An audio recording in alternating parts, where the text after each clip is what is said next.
Good morning.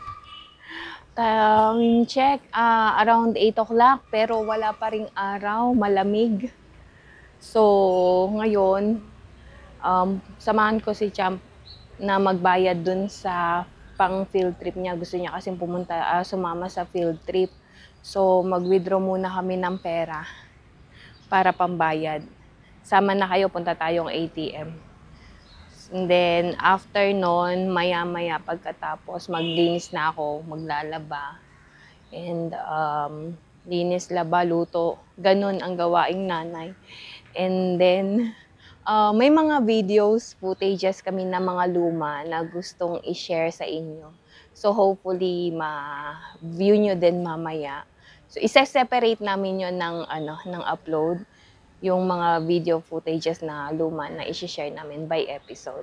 Okay? Ayan, naka-uniform na siya. Every Tuesday and Friday, ganyan ang uniform nila. Medyo manipis, lalo na ngayong winter na. I think 12 degree today. Sobrang malamig na. Maaraw pa naman. No, not that side. On this side. It's more near on this side. So, dito kami sa kabilang side dadaan. Usually kasi nag-shortcut kami doon. Dito kami dadaan. Tour ko kayo sa isang daan na ito.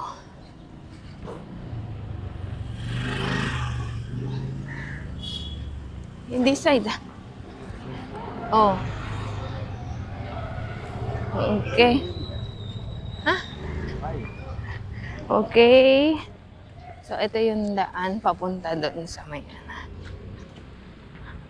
So, katulad nga ng sinabi ko sa inyo kanina, today is, ano bang day ngayon? Friday? Okay. So, linis-linis, laba-laba.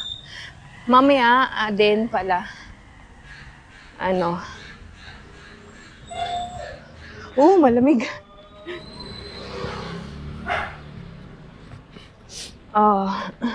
So, yun nga.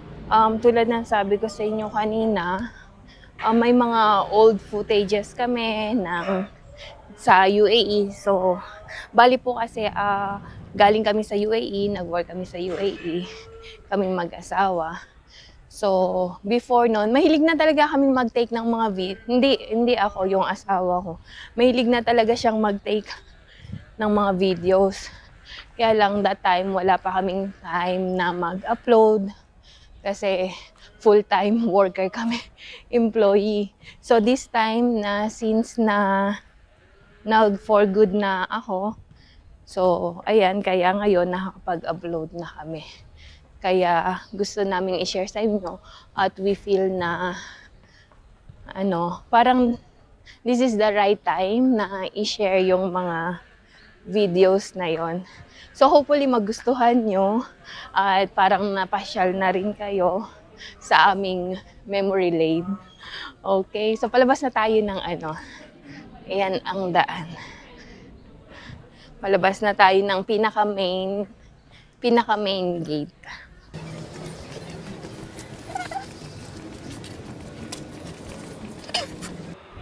So ito na yung main road.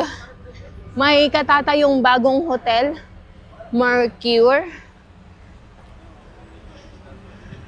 Tapos may mga taxi stand dito. Pataas yung daan kaya nakakahingal.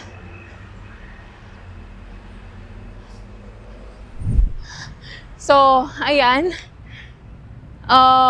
Gusto kasi sumama ni Champ dun sa tour nila. Ang place is sa Sauraha Chitwan. Ito yung pinaka-main gate ng school nila. Ayan.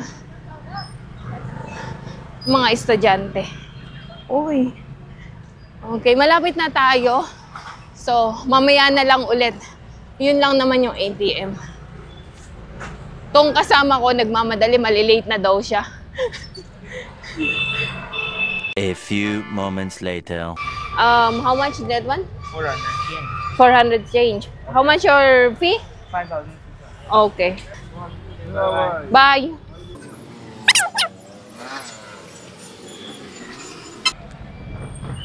Ayan, ako na lang babalik mag-isa. So, pauwi na tayo ng bahay, tapos linis. Hindi ko pa natapos yung breakfast ko. Tapos, maglinis na lang. Luto ng lunch kasi maghahatid ako din mamaya ng pagkain sa kanya. So, katulad nga na nasabi ko, bale, ang trip nila is sa Chitwan, sa Uraha. Mayroon sila dong sightseeing, tapos punta sila ng falls, and then may safari jeep tour din. Tapos may din, ma-view nila doon yung Taro culture. So ibang culture naman yon. Bale sa Nepal kasi maraming mga klase ng culture. Merong Newar, merong Limbu, katulad ng sa asawa ko. So, ito naman, Taro culture daw.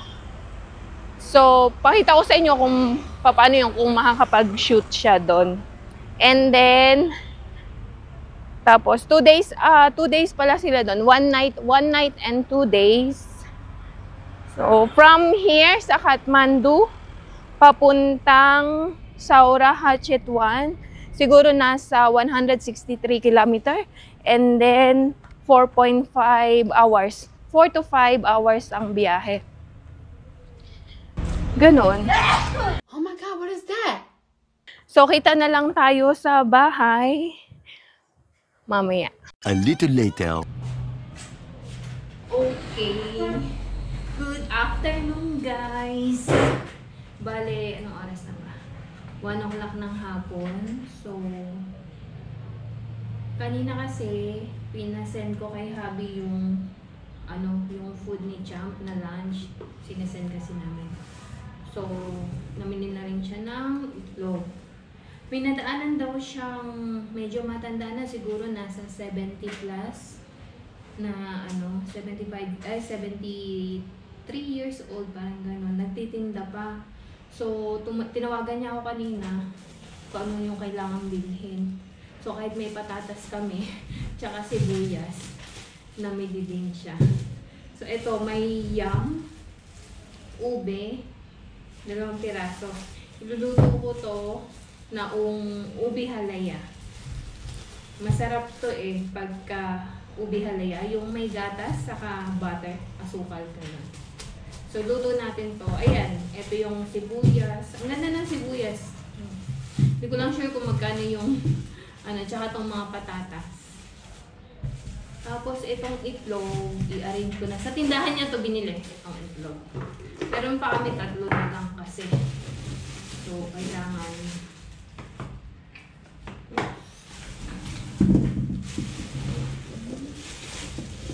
3 na lang yung itlog namin.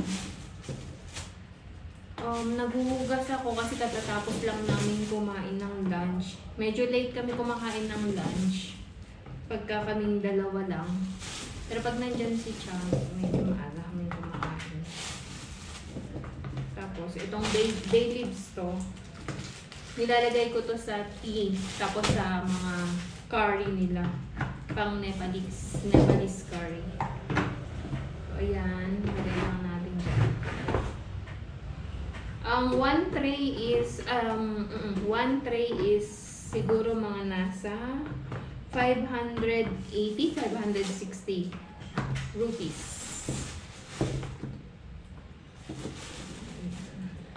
So, anyway, gusto ko din magpasalamat sa mga nag-subscribe po sa amin na mga subscriber ni Sis Mila, Filipina and Nepal. Sobrang thank you po. At sinuportahan niyo din kami. So, God bless you all po. Thank you so much. Okay, medyo may sobrang isa.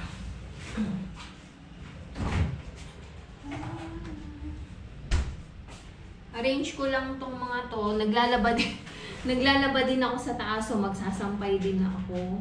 May isa pa akong batch na lalaban kasi may need ng uniform ni Cham para bukas. Tapos naghuhugas ako ng pinagkainan namin.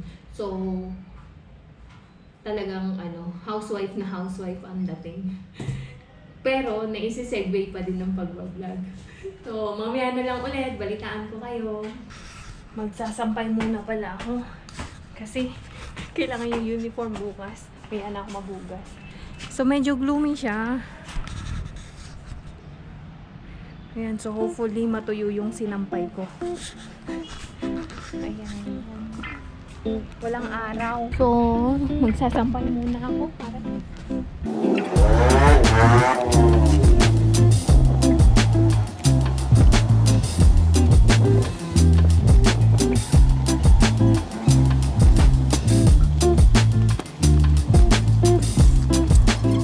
yung mga pantalon at saka short sa taas ko sinasampay. Akyat tayo.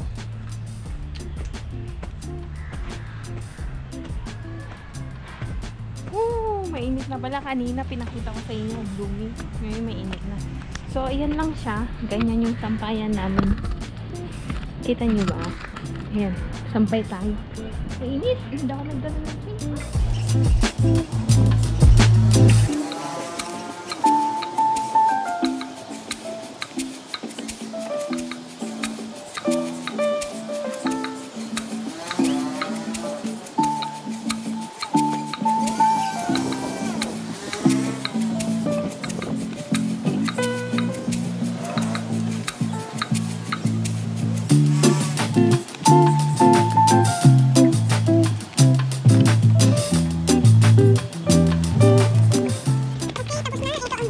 Dito sa taas, sa pinaka rooftop. Ikot ko lang kayo.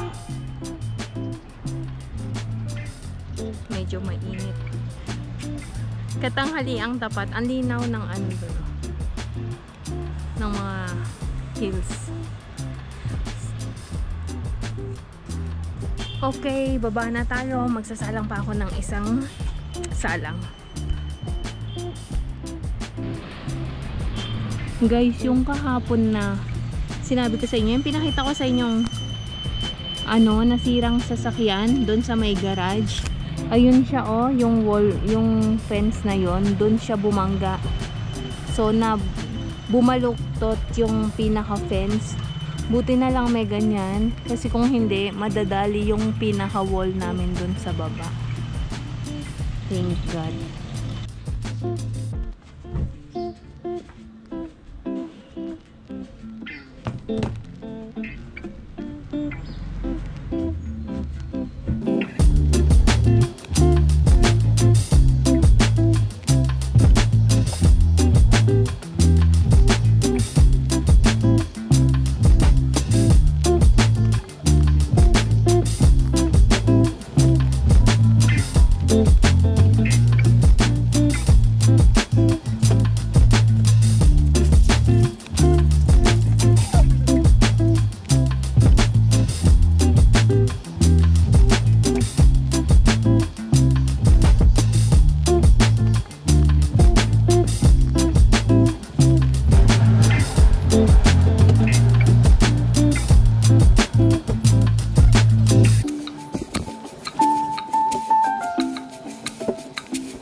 Ayan na-bend siya. Hindi na siya straight. Ayan. Na-bend to. Ngayon, kung wala nito, tinamaan itong wall na to. Dagdag gastos.